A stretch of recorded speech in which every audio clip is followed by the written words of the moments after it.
us, that you lead us, and that we can engage in this training. And so thank you, Lord Jesus, for Pastor Arnold. Thank you, Lord Jesus, for his preparation, and let each and every person that is part of this training feel your presence and be blessed as we journey through the next hour or so, as we talk about communication and advocacy.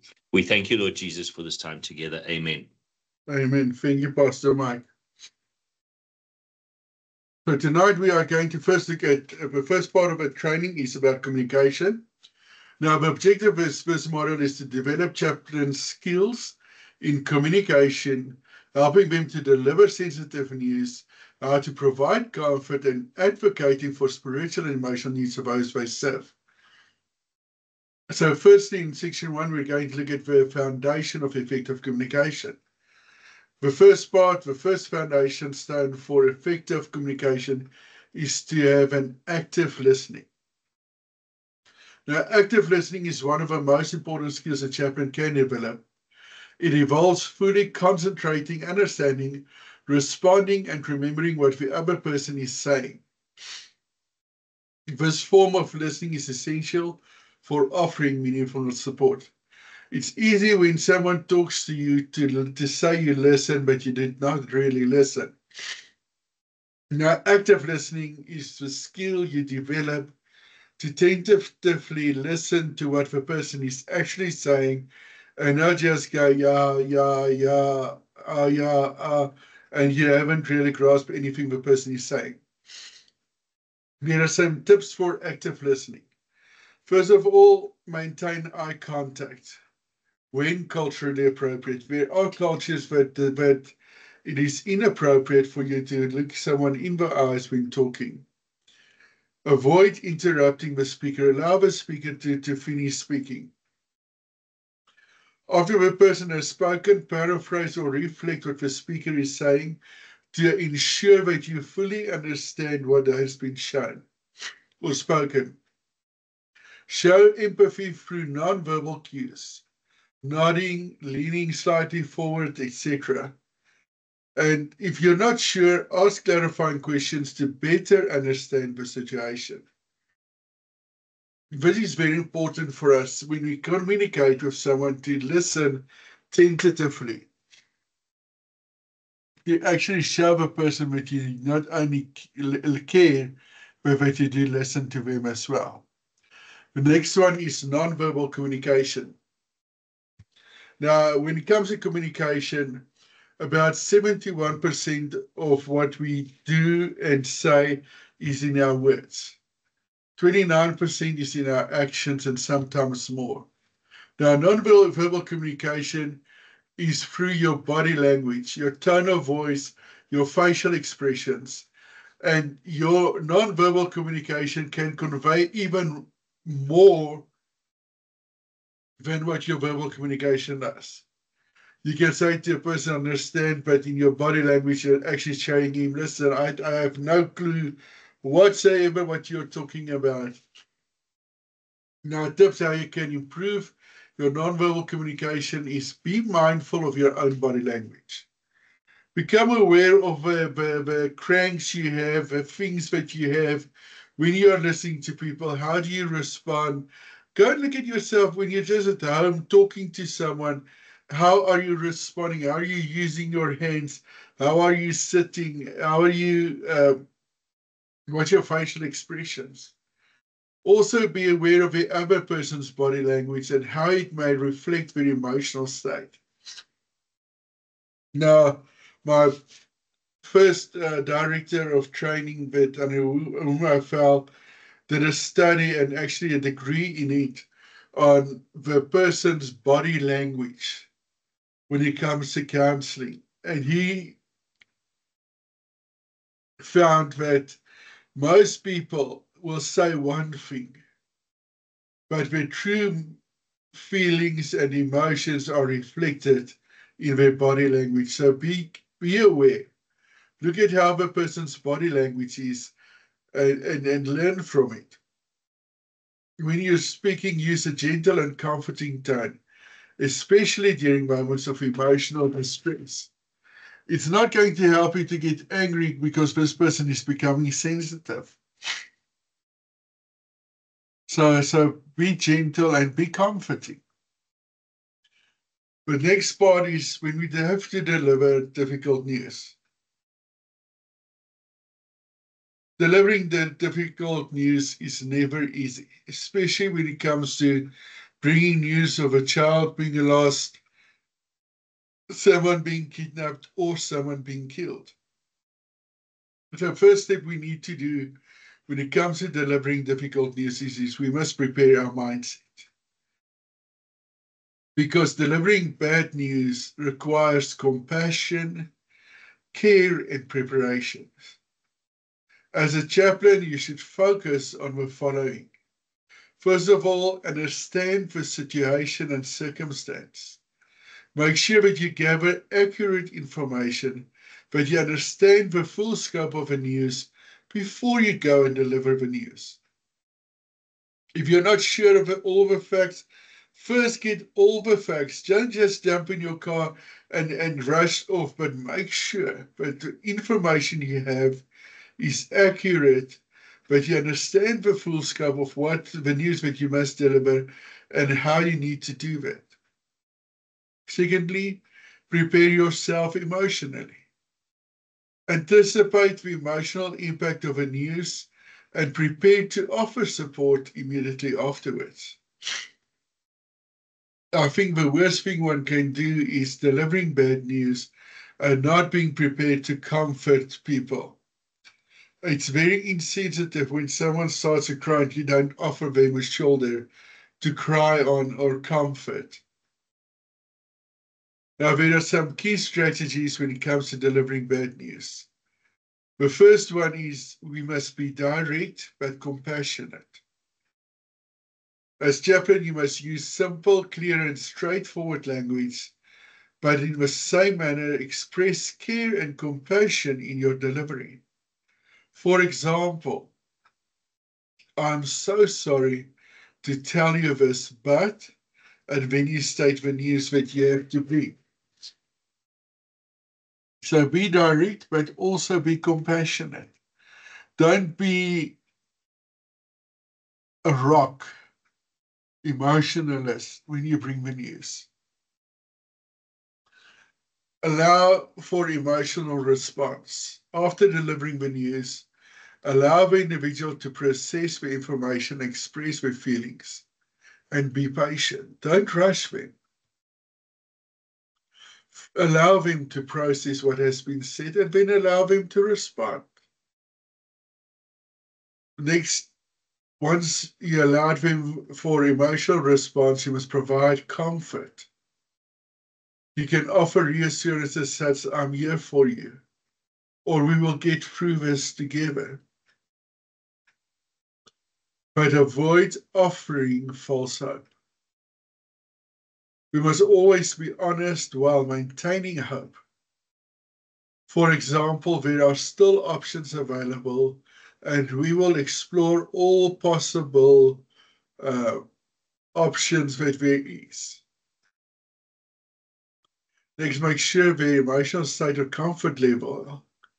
Use open and inviting body language. Avoid crossing your arms, slouching, etc. When you are sharing bad news with people and your arms are crossed, you are showing them actually that you are distant from them. Don't slouch, but sit upright. Have a good posture. Have open arms, open hands. Show that you are open to them approaching you. Adjust your tone of voice to be calm and reassuring, especially when it comes to difficult conversations. Always remain calm. Never raise your voice. Be gentle. Section 3 is we must deliver bad news with compassion. The preparation for the difficult conversation requires sensitivity, patience, as well as the ability to manage strong emotions. Before initiating a difficult conversation, it's important to prepare yourself both mentally and emotionally. Some tips for preparation. Know the facts and ensure you can communicate them clearly. Secondly, consider the emotional state of the persons you are speaking with and adjust your approach accordingly. Lastly, practice self-awareness to avoid projecting your own emotions onto the conversation.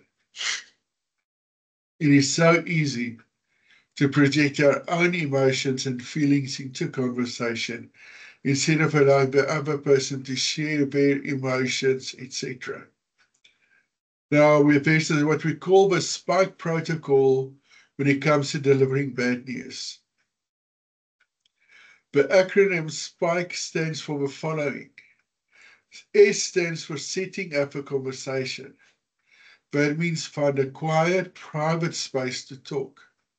Don't stand in a busy hallway bringing bad news. Let the person sit down. Don't let the person stand while you deliver the bad news. The P stands for perception. Gather information about how the person understands the situation. So you need to perceive how they are processing what you have just told them. The I is for invitation. Ask how much the person wants to know. Find out from them how much of a circumstance they actually want to know about and how much they don't want to know. If they don't want to know the surrounding circumstances right now, don't share it. First, rather ask them to share with them afterwards when they are ready to receive the news. But if they are not ready to receive the news, don't share it. The K stands for knowledge. Present the facts in a clear, straightforward, and compassionate manner. So what the amount of information they want to know, you present that in a clear, straightforward, and compassionate manner. The E stands for emotions. Acknowledges the person's emotions and offer appropriate support. And the S is for strategy. Discuss with the victim the next steps and what resources are available for their support. So please remember that. It comes to the third part of offering emotional support. After delivering bad news, it is crucial that you offer emotional support while acknowledging their emotions without judgment. Allow them space to process and express their feelings. Then offer reassurances and comfort, reminding them that they are not alone, that they are not going through this alone. And if it is needed, that you can refer them to other professionals or support groups for further assistance. It's very important. If you realize this person needs more help psychologically than you can offer, then please refer them rather than going beyond your capabilities. Now, in section 4, we look at providing comfort in crisis situations. When we bring bad news and people are in a crisis, we need to provide proper comfort. Now, first of all, we need to understand grief and loss. And we're quickly going to look at the Kubler-Ross model for grief and loss, the stages of grieving and loss. And even though it is here written underneath one another, it is not always that a person will go through the stages one after the other. It may mix, and the person may first maybe go through depression before denial, etc. So every person that experiences grief differently. There's not two people who experience grief the same way. And therefore, us as chaplains must be aware of the emotional complexities involved in coping with loss. We must recognize that grief can manifest in a variety of ways, including shock anger, sadness, confusion, and even relief. Now, when it comes to the stages of grief, the stages are denial, where a person denies that things happen, or anger, when we get angry at the person who committed suicide, or the people who wronged them, or who took their loved one's life. They will also come to a point of bargaining, where they want to bargain with God or with people of their life or that person's life. A stage of guilt where they feel it is their fault. If they acted differently, it might not have happened. Then there's a stage where they go into deep depression and they find themselves in this dark pit. And eventually they'll come to the stage of acceptance.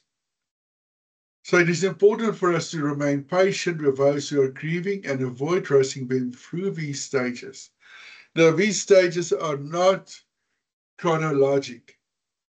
So it does not mean a person starts off with denial, then he goes into anger, then he starts to bargain with God, then he feels guilty that it is his fault, then he goes into a bit of depression, and then finally accepts the situation now. People might go through all of these stages, or they may go through one or two of these stages. It's not to say they will go through all of it. But if you have lost somebody to death, you will realize that there is a point where you come to bargaining and you want to exchange your life for that person's life, etc. Or you feel guilty that it's because you did one or this or that, but God is punishing you. You may also feel that you go into depression and you find yourself in a place where you don't want to eat, you don't want to sleep, you're just lying in bed, you're not feeling up to going out or anything. So it is very important for us to acknowledge these stages, to identify these stages, and to allow people to move through these stages so that they can cope with their grief. Now, we need to exercise the power of presence. That means simply that we are there for somebody, and this is more powerful than offering words of comfort. Your presence is a tangible reminder that they are supported and not alone, that they are going through this not on their own, but that there is somebody who is walking with them, who is there to support and comfort them. How can you be present? Just sit with them in silence, holding their hand or offering them a comforting gesture if it feels appropriate. You can offer to pray with them or for them if that is what they desire. But more importantly, listen deeply without rushing to offer advice. We are many times so quick to rush off with advice without first listening. Once we've offered them the power of presence, we need to encourage them to self-care and teach them coping strategies. We need to encourage individuals to care for themselves physically, emotionally, and spiritually, as this is an important part of the healing process. They need to learn how to cope again in life. They must look after themselves. They must go and take a shower, put on new clothes, change their bedding, etc. Some suggestions for helping people to cope is by encouraging rest, proper nutrition, and hydration. We can suggest to them to start journaling or expressing their emotions through creative outlets, or provide referrals to grief counseling or support groups if it is necessary. It's very important that we encourage the victims to look after themselves, help them to calm their head, help them to select a new dress or clothing, help them to change their bed while they're in the shower, bring them proper food, help them to drink water enough. Journaling is an excellent way of starting to recover by writing down your feelings, your emotions, encourage them, even if they feel angry at God. Don't tell them, no, that you're not allowed to be angry at God. It's not God's fault. Allow them to vent their anger, how they want to vent their anger, so that they can come through the loss and through the grieving process. They need the space. They need the room to allow them the room. Tell them, listen, I know you may be angry and whatever. Write it down. Write down your emotions. Write down your feelings. Now, the next one that we're looking at is advocacy for spiritual and emotional needs. Now, what is advocacy? Who can tell me what is advocacy?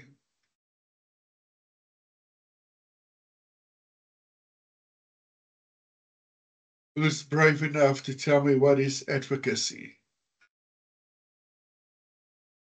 Nobody. Chris?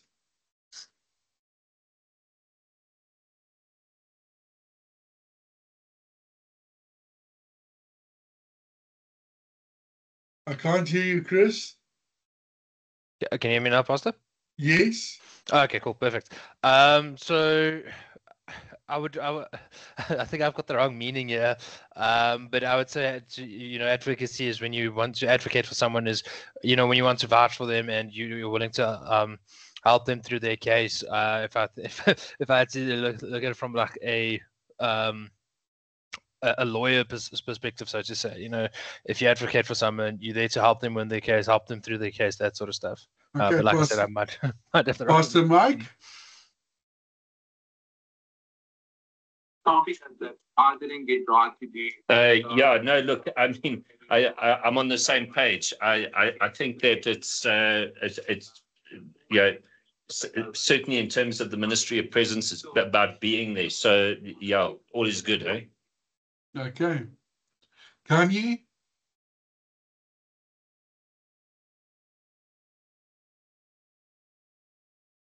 Mariki?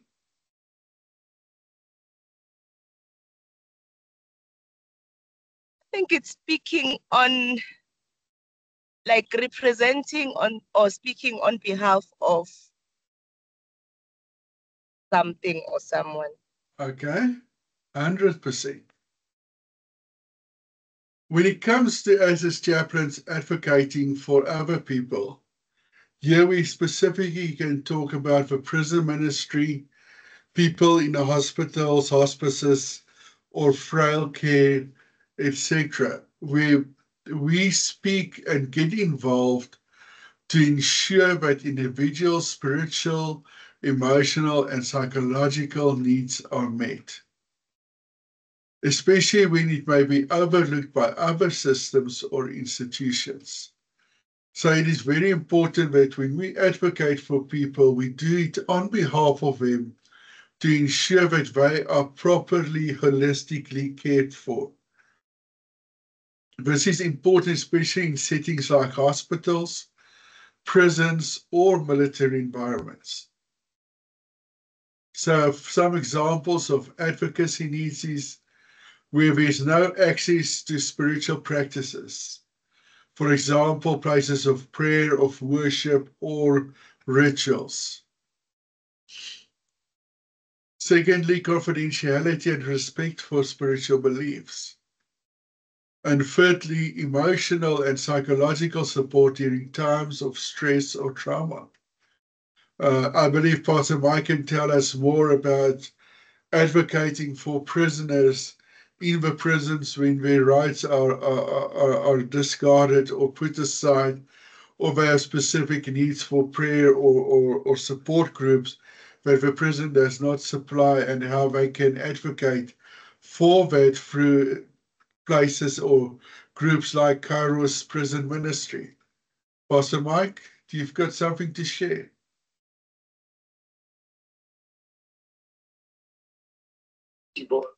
Nothing from my side. All right. But how does Kairos offer advocacy for prisoners?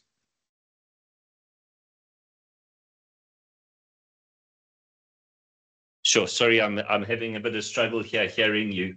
In terms of Kairos, giving advocacy for prisoners, really it is about communication. It's all about So there are a number of occasions where within prison ministry where the inmates will have opportunities to share, to open up, to speak publicly about their faith, but it's something that happens. It's always voluntary. It's never forced, and it's always directed at fellow inmates. So it's not something in terms of trying to avoid their sentence or something like that. 100%. I hope I'm making sense. No, definitely you do. Now, as chaplains, we need to speak up for the vulnerable, for those people who are marginalized, vulnerable, or in distress.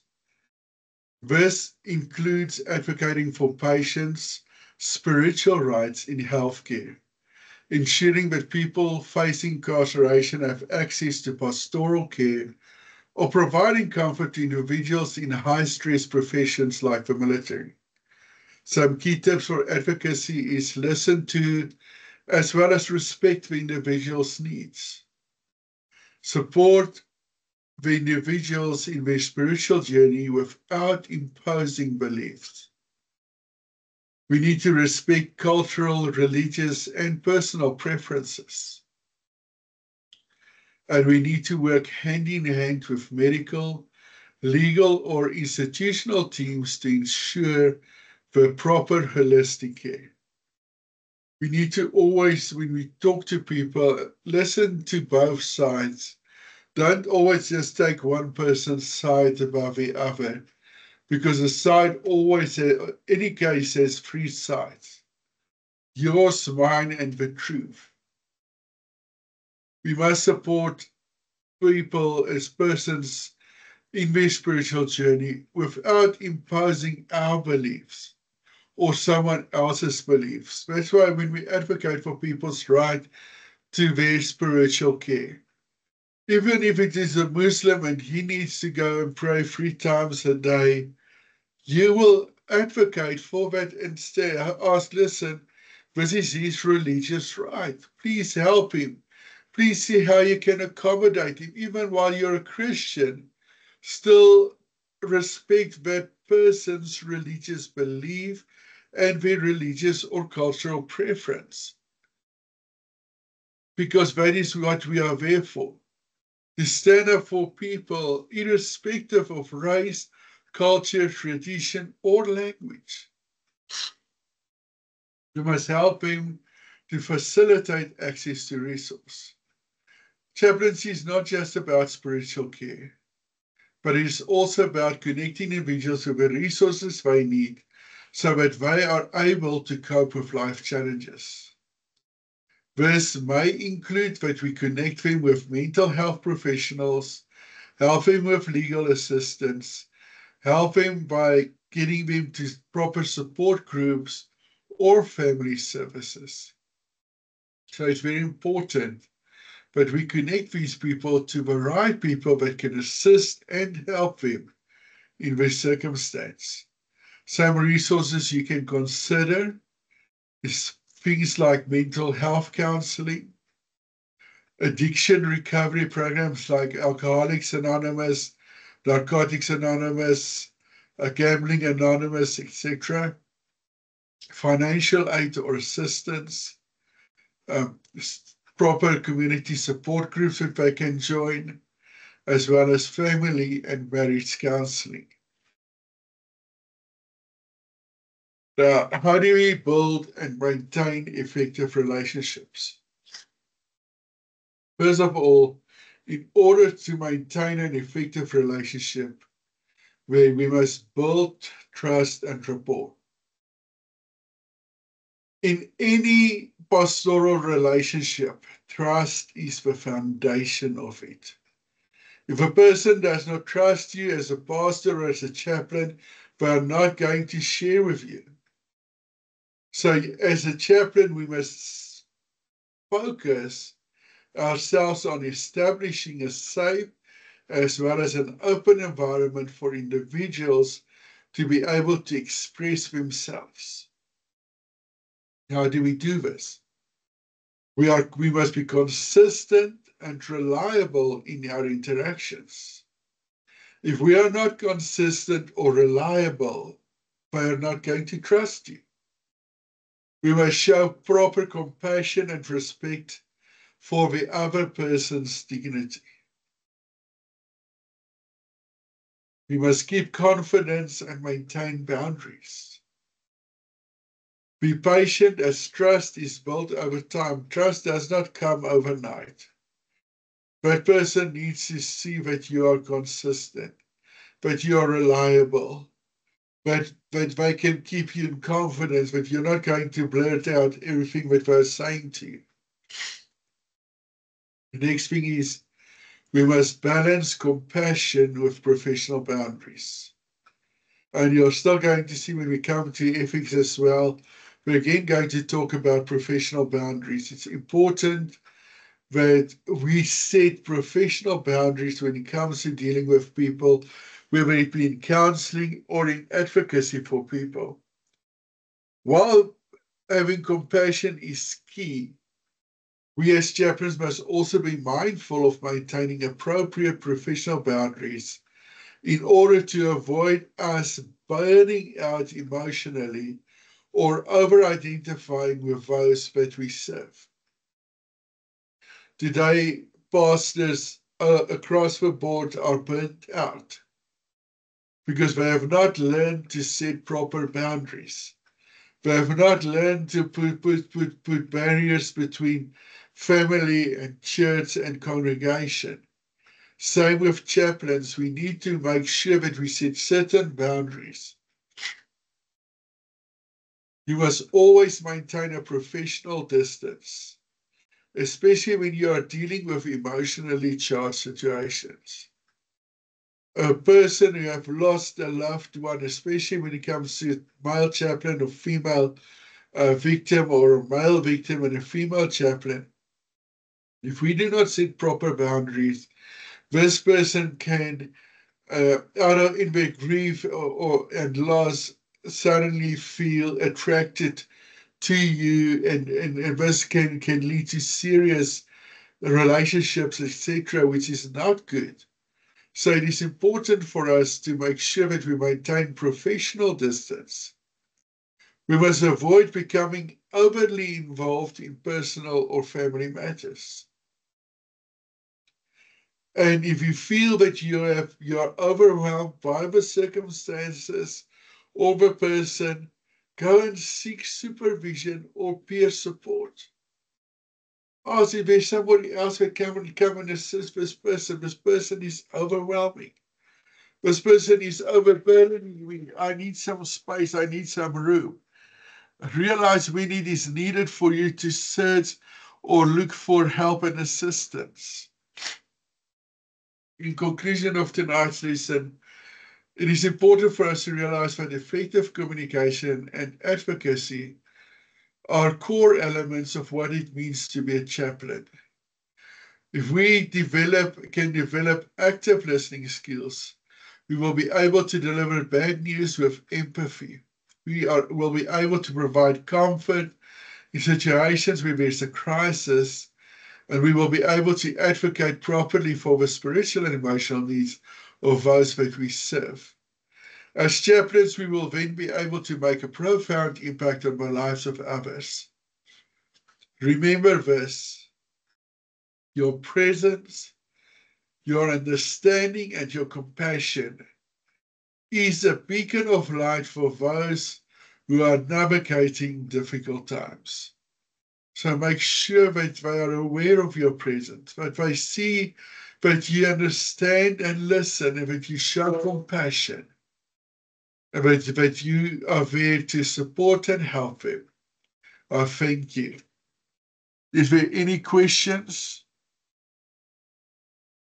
No questions. When it comes to this assignment, you'll see that this assignment counts 25 marks. Yes, Chris, you've got your hand raised. Sorry, Pastor Arnold. Maybe not really a question, but more a statement. When you mentioned that, you know, when dealing or delivering the bad news. Sorry, when delivering the bad news, I think one thing that has always helped me from I've been in the customer customer satisfaction area quite a lot.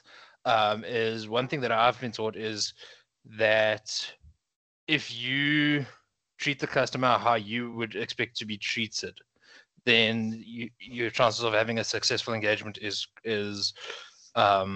quite high. So I would just say maybe the same thing with that is, you know, if you are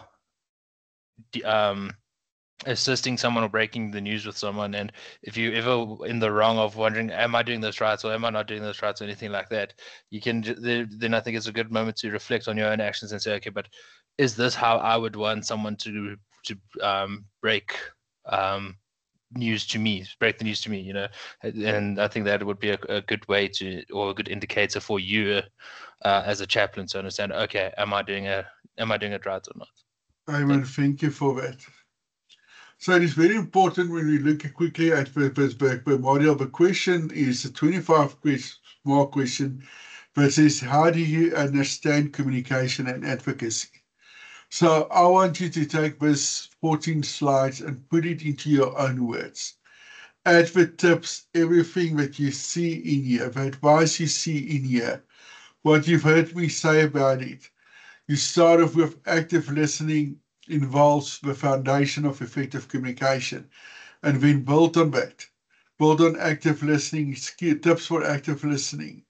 When you go over to your nonverbal communication, go and read a bit up about nonverbal communication with statistics, etc. Delivering of bad news. So the whole module, you're going to take and you're going to put that in your own words in about 2 or 3 pages. Don't bring me a piece of half a page and say that's your assignment. You're going to have to redo it. Don't do it in bullet points, but put it more into a discussion of how you understand communication and advocacy, and also Google a bit and see what Google has to offer you. What does other people say about advocacy or delivering news or communication? Then lastly, from my side, your assignments, all your assignments must be in on the latest the 12th of January. So all of you have time to complete your assignments and submit your assignments up until the 12th of January. If I have not received all your assignments by the 12th of January, you will not pass the course. I'm not going to extend it beyond the 12th of January, so the cutoff date for all assignments to be in is the 12th of January. There's 2 more modules left, and I believe it's 4 weeks that we're going to be. It's module 5 and then 3 sessions of module 6. Then we are done with the course. So all your assignments must please be in by the latest, the 12th of January at 12 noon. Not 12 midnight, 12 the afternoon. So please take note of it. Is everybody clear on that? Give me a thumbs up if you understand.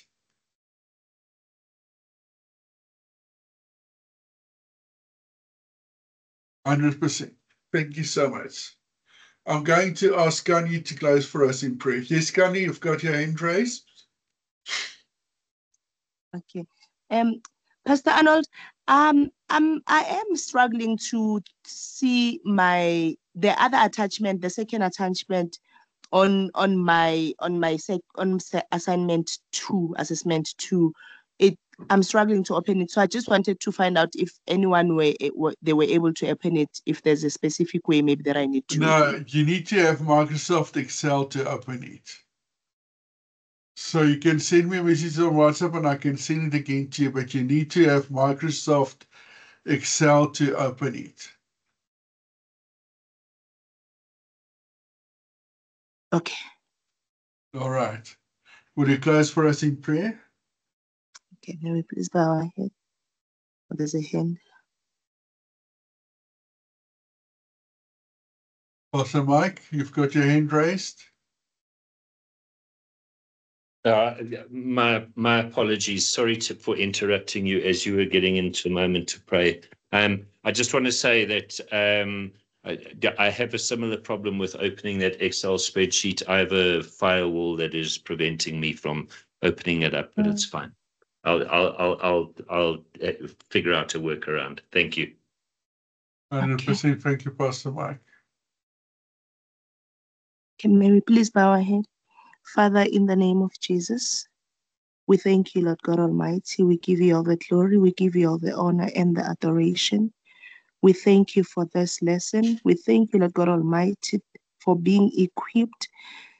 Oh, Father, we give you all the glory. We know, Lord God Almighty, that your word says, he who has started a good work in our life will surely finish it. And we trust you, Lord God Almighty, that indeed you are doing exactly that.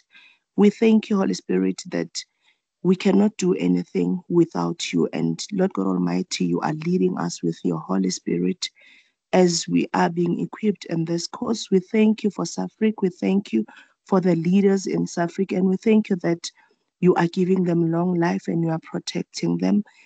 In Jesus' mighty name. Father, we thank you that for this lesson this evening, and we thank you that as we are about to sleep in our homes, we thank you for the protection of the Holy Spirit in Jesus' mighty name. We give you all the glory as you are giving us the strength to pull through the assessments, to pull through the training, and you are giving us all the wisdom that we need, Holy Spirit, in Jesus' mighty name. Amen. Amen. Thank you so much. Thank you, everybody. I've resent that attachment, so just see if you can open it. And then let me know, please. Thank you so much. May God bless you all. May He make His face shine upon you.